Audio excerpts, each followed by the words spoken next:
किसान भाइयों, क्या आप जानते हैं कि खेती में असली पैसा सिर्फ अकेली मेहनत में नहीं है बल्कि सही समय में है। फरवरी का महीना लगभग बीत चुका है और मार्च वो आखिरी मौका है हमारे पास जिसमें हम कुछ ऐसी चुनिंदा सब्जियों का चुनाव कर सकते हैं जो आने वाले अप्रैल, मई और जून की तपती गर्मी में हमें 80, 90, 100 रुपए तक के मंडी भाव देके जा सकती हैं। आज हम बात करेंगे मार्च महीने में लगाई जाने वाली 6 ऐसी चुनिंदा सब्जियों के बारे में जो आने वाली गर्मी में जबरदस्त आपको उत्पादन देके जा सकती हैं।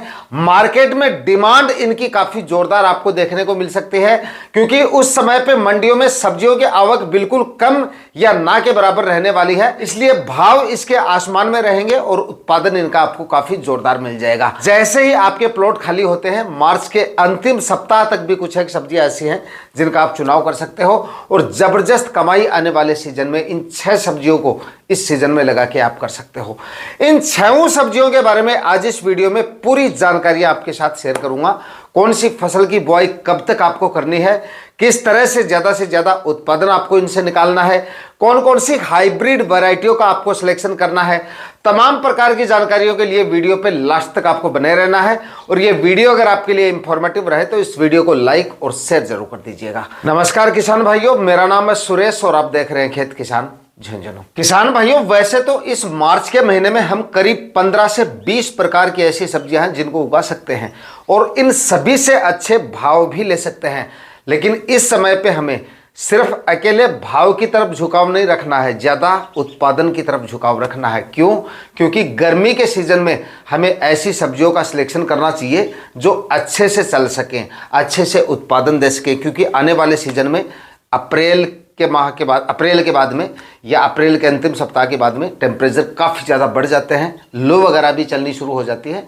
तो हमें ऐसी सब्जियों का चुनाव करना चाहिए, भाव के साथ साथ उत्पादन भी ठीक से दे जाए।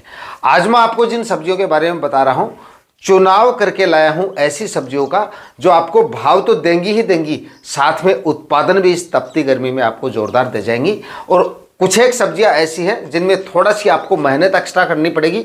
गर्मी से बचाने के तरीके, प्रॉपर तरीके बताऊंगा। उसके बाद ये सब्जियां टॉप मंडी भाव यानी कि 100-125 रुपए के मंडी भाव आपको आने वाले सीजन में देखे जा सकते हैं। सबसे पहले बात करेंगे हाई मंडी भाव वाली सब्जियों के बारे में, उसके बाद में बेल वाली सब्जियों के बारे में और उसके बाद में कम खर्चे वाली सब्जियों के बारे में बात करेंगे। सबसे पहले बात करेंगे हरे धनिए की खेती के बारे में। किसान भाई, हरा धनिया इस मार्च महीने में लगा सकते हैं। अगर समय है तो आप इसका चुनाव जैसे ही प्लॉट खाली होता है आपका, उस समय पे कर सकते हैं। साल भर का जितना मंडी भाव आपको धनिये से मिलता है, रिकॉर्ड तोड़ मंडी भाव इस सीजन में लगाने पर आपको मिल सकता है। अब आप सोच रहे होंगे गर्मी में इसको ठीक से चलेगा कैसे या ग्रो कैसे करेंगे, वो तरीका भी आपको बताता हूं। किसान भाइयों, धनिया एक कम लागत में ग्रो होने वाली फसल है। बहुत ही कम लागत आती है इसमें बाकी सब्जियों के मुकाबले। मंडी भाव इसके हमें हाईएस्ट मिल ही जाते हैं। और उसके बाद में रही बात कि गर्मियों में इसको कैसे उगाया जाए, तो अगर आप सही स्टेप फॉलो करते हैं तो आराम से इसकी खेती मार्च महीने में की जा सकती है और काफ़ी किसान भाई कर सकते हैं। लगाने के सही समय की बात करते हैं। सबसे पहले तो इसमें आपको थोड़ा लगाने का ध्यान रखना, जितनी जल्दी आप इसको लगाएंगे बेगार आपको उतनी ही कम करनी पड़ेगी और ग्रो करने में भी इसको आसानी होगी, क्योंकि फिलहाल टेम्परेचर उतने ज़्यादा नहीं बढ़े, इसलिए आसानी से ये बीजों का जमाव भी हो जाएगा और ग्रो भी शुरुआत में ठीक कर लेगा ये। उसके बाद में लगाने को आप मार्च के अंतिम सप्ताह में भी आप इसको लगा सकते हैं, लेकिन अगर आप बाकी की सब्जियां लगा रहे हैं, प्लॉट जैसे ही खाली होता है, तो सबसे पहले इसको लगाने की कोशिश करें ताकि आसानी से ये ग्रो हो जाए। उसके बाद में गर्मियों में इसको किस तरह से बचाया जा सकता है वो भी आप देख लीजिए। देखिए, या तो आप ग्रीन शेड नेट का इस्तेमाल कर सकते हैं या आप सूती कपड़े का शेड भी कर सकते हैं। जैसे सूती कपड़े होते हैं उनका शेड नेट तैयार कर सकते हैं। दोपहर की 4-5 घंटे की धूप से मतलब आपको इसको बचाना है। या बड़े पेड़ का सहारा ले सकते हैं आप, मतलब कि बहुत बड़ा अगर कोई पेड़ है आपके खेत में या 2-3 पेड़ कतारों में है तो उनके दक्षिण साइड में आप जो है धनिए की बीजों की बुआई कर सकते हैं। वहाँ भी ये आसानी से ग्रो हो सकता है। बस लू की चपेट में ना आए, और लू जिस साइड से आती है मतलब उत्तर और पश्चिमी दिशा में अगर लंबी फसल या पेड़ों की दीवार वगैरह है, यानी कि कतारों में पेड़ लगे हुए हैं उत्तर और पश्चिमी दिशा में, तो आसानी से उस प्लॉट में धनिया ग्रो हो जाता है।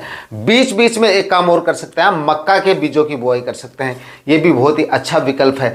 रही बात जर्मिनेशन की, तो जर्मिनेशन क्या है कि मतलब अब तो फिलहाल आसानी से ग्रो हो जाएगा, कोई टेंशन नहीं है। मार्च में मतलब कि अगर अंतिम सप्ताह तक भी अगर आप इसका बीज डालते हैं तो आसानी से ग्रो हो जाएगा। उसके बाद में अगर यानी कि कई क्षेत्रों में मार्च के अंतिम सप्ताह में काफ़ी ज़्यादा टेम्परेचर बढ़ जाते हैं, या तो ऐसे इलाकों में, या मार्च के बाद में अगर आप इसको ग्रो कर रहे हैं और टेम्परेचर काफ़ी ज़्यादा बढ़ चुके हैं, तो वहाँ पर आपको क्या करना है, 2 भागों में तो इसके बीज को डिवाइड करना है आपको। ठंडे पानी में भिगोना है इसको, ताकि इसको ऐसा बीज मतलब क्या होता है, क्लाइमेट की वजह से अंकुरण होता है। तो जैसे आप इसको ठंडे पानी में डालेंगे, बीज को लगेगा कि भाई मौसम अंकुरण के लायक हो गया है, मतलब एक साइंटिफिक रीजन है एक तरह से आप ये कह सकते हैं। और उसके बाद में इसको जब बीज को सुखाया जाता है उस समय भी ठंडी छाया में सुखाएं। ऐसा नहीं है कि धूप में रख दें या जहाँ पे मतलब गर्म हवाएं चल रही है वहाँ पे रख दें, इससे भी आपका जो बीज है ना वो भी स्ट्रेस में जा सकता है। तो ऐसी जगह पे ठंडी स्थान पर आपको इसको सुखाना है। बुआई के समय ध्यान रखना बहुत ज़्यादा, विशेष तौर से जब मिट्टी मतलब तपी हुई हो, गर्म मिट्टी हो, उसमें भी बीज नहीं डालना है। ठंडी मिट्टी में या शाम के समय आप इसके बीजों की बुआई करें, मतलब शाम के समय करेंगे तो एकदम से बीज को झटका नहीं लगेगा। मतलब ठंडे पानी से निकल के ठंडी छाया में आया है, ठंडी छाया से एकदम से गर्म मिट्टी या गर्म जलवायु में जाएगा तो फिर दिक्कत आ सकती है, बीज स्ट्रेस में जा सकता है। और ज़्यादातर किसान भाइयों की यही समस्या होती है, बीज का अंकुरण नहीं होता है, क्योंकि बीज जिस समय पे आप डाल रहे हो उस समय पे स्ट्रेस में चला गया। तो ये थोड़ी सी आप कर सकते हो, यानी कि शाम के समय मिट्टी जल्दी गर्म होती है, जल्दी ठंडी हो जाती है। तो शाम के समय जैसे ही सूर्यास्त होता है उस समय पे मतलब, और ज़्यादातर हमारे जो प्लॉट होते हैं वो छाया से घिरे हुए होते हैं, पेड़ वगैरह की छाया आ जाती है, तो शाम के समय मिट्टी ठंडी हो जाती है, मौसम भी ठंडा हो जाता है। उस समय पे बीजों की बुआई करेंगे तो रात भर वो ठंडे जगह पे रहेगा, धीरे धीरे अपने आप को उस क्लाइमेट में ढाल लेगा और बीजों का जमाव जल्दी हो जाएगा। करीब 12 घंटे ठंडे पानी में भिगोए, 2-3 घंटे छाया में सुखाएं और उसके बाद में उसके बीजों की बुआई करते हैं आप। या आज शाम को जैसे आप बीजों को ठंडे पानी में डाल रहे हो, उसके बाद में अगली शाम को आपको बुआई करनी है, तो लगभग 3-4 बजे तक बीजों को ठंडी छाया में रख दे। 2-3 घंटे में वो थोड़ा सा एक्स्ट्रा पानी जो बाहर की नमी है उसकी वो खत्म हो जाएगी। उसके बाद आप बीजों की बुआई कर सकते हैं, 100% जर्मिनेशन मिलेगा। इसके बाद में दोस्तों बात करते हैं अगली सब्जी फसल के बारे में, और वो है करेले की खेती। करेला गर्मियों में चलेगा भी अच्छा और भाव भी बढ़िया देगा। अगर आप इसको फरवरी के अंतिम सप्ताह में लगाते हैं, चाहे मार्च के मध्य तक लगाते हैं या फिर मार्च के अंतिम सप्ताह तक भी लगाते हैं, तो भी करेला आपको काफ़ी ज़ोरदार कमाई करके दे सकता है। हालांकि अगर आप ऐसे क्षेत्र से हैं जहाँ पे काफ़ी ज़्यादा लू अप्रैल माह से ही चलनी शुरू हो जाती है, वहाँ पर आपको इसकी खेती फरवरी के अंतिम सप्ताह में या मार्च के मध्य तक कंप्लीट कर लेनी चाहिए। ज़्यादा टेम्परेचर अगर बढ़ जाते हैं उस समय पे, तब आपको इसकी बुआई जो है वहाँ पर थोड़ी सी रिस्की हो सकती है। अदरवाइज ज़्यादातर क्षेत्रों में इसको मार्च के अंतिम सप्ताह तक लगाकर भी अच्छा खासा प्रॉफिट लिया जा सकता है, क्योंकि तेज़ टेम्परेचर में भी ये आसानी से, यानी कि तेज़ गर्मी में भी ये ठीक से सर्वाइव कर लेता है। भावों की बात करें तो हाईएस्ट मंडी भाव करेला चाहे आप किसी भी सीजन में लगा लीजिए। बाकी देखिए एक और बता दूं आपको, बाकी चाहे आप किसी भी तरह की सब्जियां लगा लीजिए, इस समय पे आप जो भी सब्जियां लगाएंगे उनकी मंडियों में डिमांड आपको अच्छी ही देखने को मिलेगी, क्योंकि उस समय पे ये तैयार होती है, उस समय पे मंडियाँ सब्जियों से खाली रहती हैं। और उस समय पे आप जो भी सब्जियाँ मंडियों में लेके जाते हैं, ज़्यादातर सब्जियों के, अधिकतर सब्जियों के आपको मंडी भाव 30-35 रुपये से ऊपर ही मिलते हैं। 40-50-60 रुपये के मंडी भाव आसानी से मिल जाते हैं। अच्छी वैरायटियों की बात करें तो ईस्ट वेस्ट की प्राची वैरायटी आती है, इसका आप सिलेक्शन कर सकते हैं। सिजेंटा कंपनी की लिटिल चैंप वैरायटी आती है, इसका भी आप सिलेक्शन कर सकते हैं। इसके बाद में सिजेंटा की ही एक अस्मिता वैरायटी आती है, इसको भी आप ले सकते हैं। क्लाउज कंपनी की अनुष्का वैरायटी आती है, क्लाउज कंपनी की, उसको भी आप ले सकते हैं। ये भी काफ़ी अच्छी और काफ़ी शानदार वैरायटी है। इस तरह से काफ़ी सारी वैरायटियाँ हैं जिनका आप इस समय पर सिलेक्शन कर सकते हैं और अच्छी पैदावार आने वाले सीजन में करेले की फसल से आप ले सकते हैं। उसके बाद में बात करते हैं अगली फसल की, और वो है दोस्तों लौकी की खेती।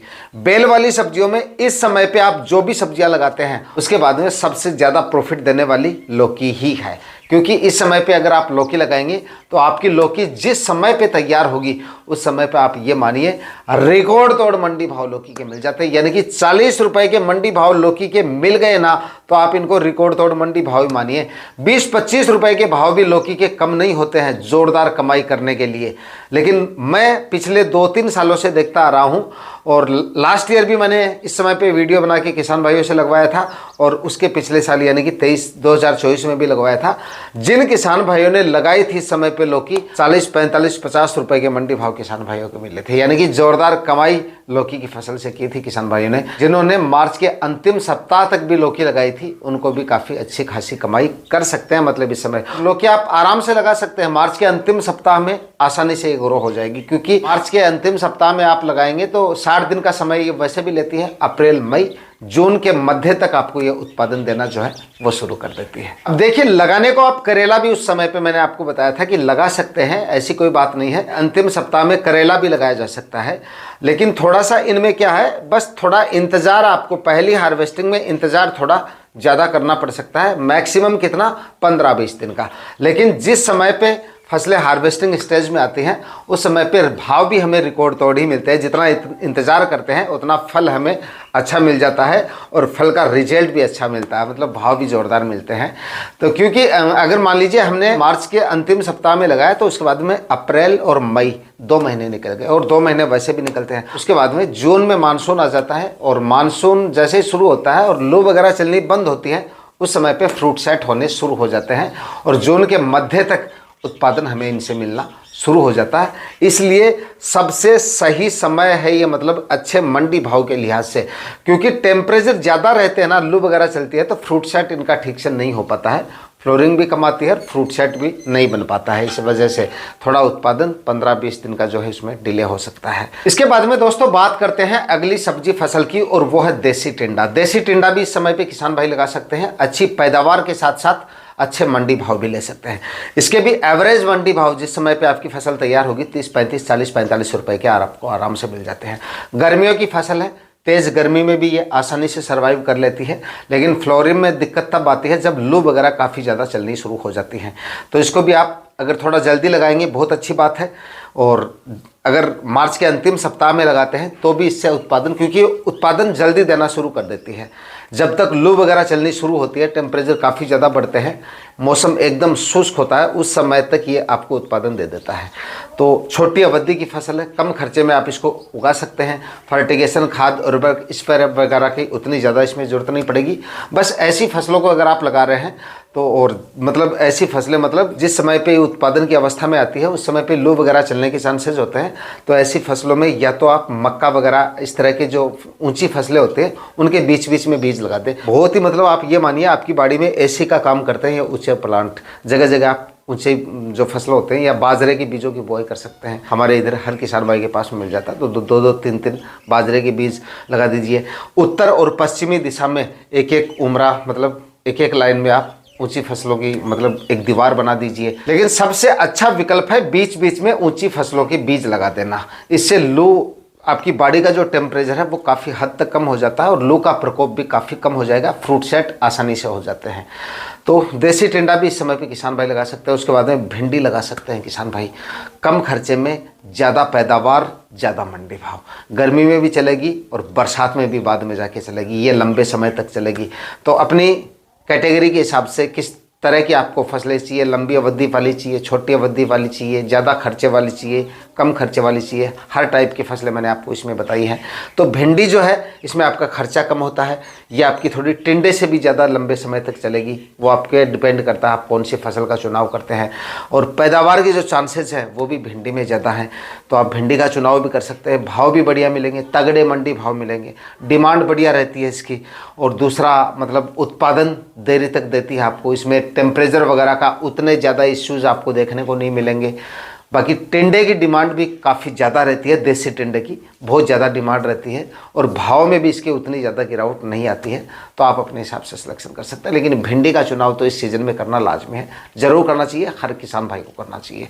उसके बाद में और भिंडी की अच्छी वैरायटी को पहले बात कर लेते हैं। एडवांटा की राधिका वैरायटी, काफ़ी किसान भाई जो है वैरायटियों के बारे में पूछते रहते हैं, तो एडवांटा की राधिका सबसे बेस्ट है।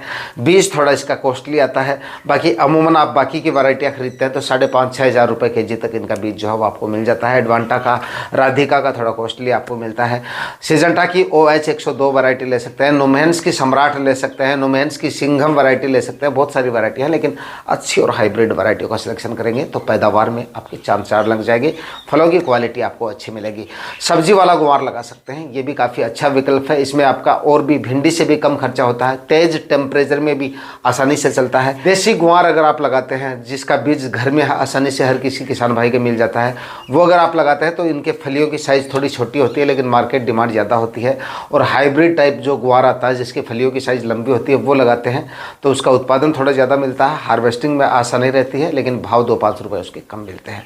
तो वैरायटी आप इस तरह से सिलेक्शन कर सकते हैं। बाकी नीलम 51 जो गुआर की वैरायटी आती है उसका आप सिलेक्शन कर सकते हैं, कम मिलती है। अगर आपको मिल जाती है आपके एरिया में तो आप इसका सिलेक्शन कर सकते हैं। बाकी और भी बहुत सारी वैरायटियाँ हैं गुआर की, ऐसी कोई मतलब इस तरह आपको ये नहीं देखना कि ये वैरायटी मैं आपको बताऊं वही आप खरीदें। आपके एरिया में आसानी से इसकी वैरायटियाँ, मतलब कोई बड़ी कंपनियां तो है नहीं इसकी कि मैं आपको इनकी वैरायटी बताऊं कि ये वैरायटी आपको मिल जाएगी। हमारे यहाँ पे कुछ और वैरायटियाँ चलेंगी, आपके क्षेत्र में कुछ और वैरायटियाँ चलेंगी। तो उस हिसाब से आपको आपके क्षेत्र में नज़दीकी बीज भंडार पर जो भी गुआर की वैरायटियाँ मिलती हैं, सब्जी वाले गुआर की, उन वैरायटियों का आप सिलेक्शन कर सकते हैं और अच्छी पैदावार, अच्छे मंडी भाव और अच्छा प्रॉफिट आने वाले सीजन में सब्जी वाले गुआर लगा कर ले सकते हैं। बाकी दोस्तों, भिंडी और सब्जी वाले गुआर पे मैंने थोड़ी कम बात की है। क्यों? क्योंकि ये वीडियो देख लीजिए आप, इसमें भिंडी और सब्जी वाले गुआर के बारे में डिटेल से आपको जानकारी दी गई है। आज के वीडियो में इतना ही। अपनी राय कमेंट में जरूर दीजिएगा और वीडियो को लाइक शेयर करके और दोस्तों तक जरूर पहुंचाइएगा। नमस्कार।